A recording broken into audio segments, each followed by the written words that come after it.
So I just got back from a trip from New York City visiting my sister. Of course, I brought my camera with me, but the weather wasn't really that great for shooting. Moreover, I didn't really have the leisure of picking a spot and setting up a tripod and taking a shot with carefully selected shooting parameters. It's New York City, and I didn't come to just shoot. So I used typical tourist photographer practice, shooting as fast and as much as possible, quickly changing just a few parameters, mainly ISO, sometimes shutter speed. I ended up with somewhere around 300 pictures, and I only shot in RAW. I used a Sony A55, which is not a modern megapixel behemoth, so every shot is about 17 megs. That's around 4 gigabytes total on the memory card.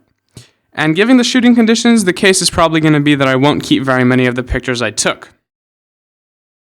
Well, now I have a few options of how to choose which shots I want to keep, and which shall be relegated to the trash bin of shame. Option number 1. Do all of the work in Adobe Lightroom or Adobe Camera Raw. If I do it this way, I have to, first, copy all of the images from the memory card to my hard drive. I checked later. It took about 6 minutes on my MacBook with an SSD.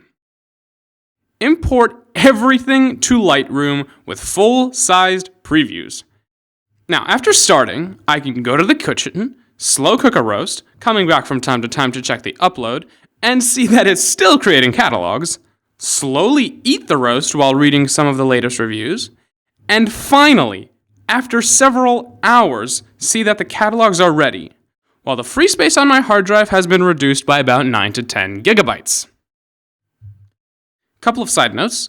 Of course, I could start this process before going to bed, but I had promised my sister to send her several files by the end of the day in this case.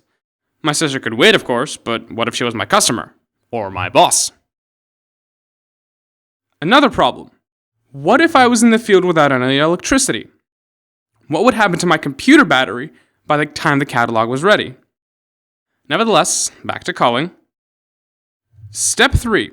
After the catalog is ready, I would start opening full-size previews one by one, all of which of course have been rendered with the default settings. So for every preview, I have to play with the settings to see what can be really gained from the shot.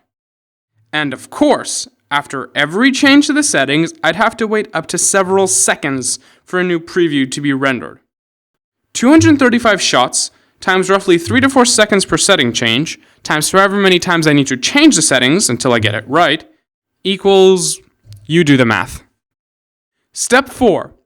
When I'd finally choose my keepers and remove all previews marked as rejected from the catalog, I would need to optimize the Adobe Lightroom catalogs.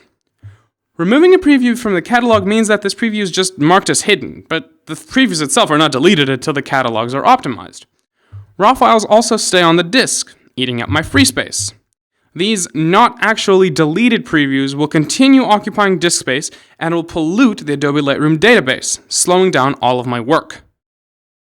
Using Adobe Camera Raw does skip steps 2 and 4, but step 1 and 3 will still be the same, and it will still take too long.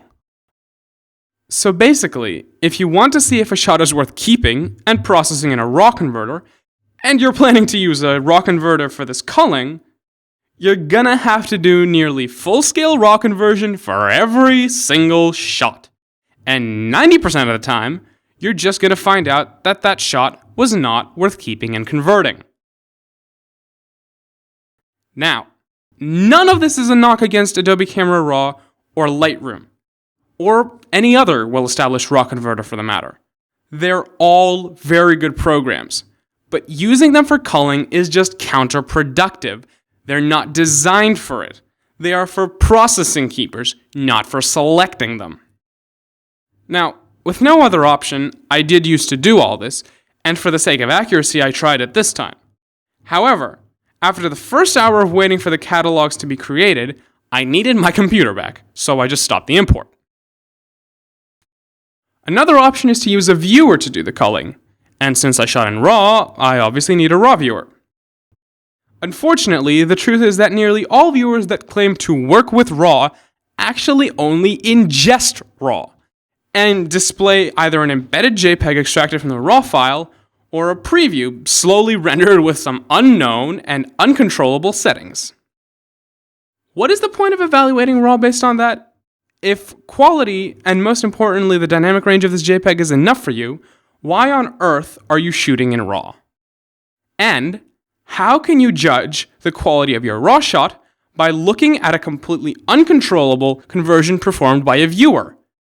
You can't. Just looking at the red channels on the histograms that these viewers provide, you would be forced to discard this image because the red channel is completely blown out. And this is a picture of orange flowers. The red channel is one of the most important things we have.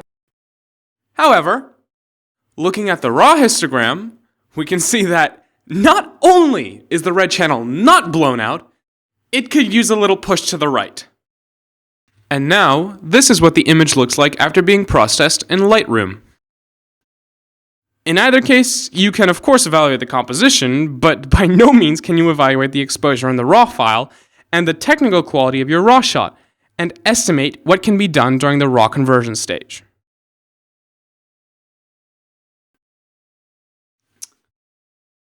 Now, follow us in the next video where we explain how to use FastRawViewer.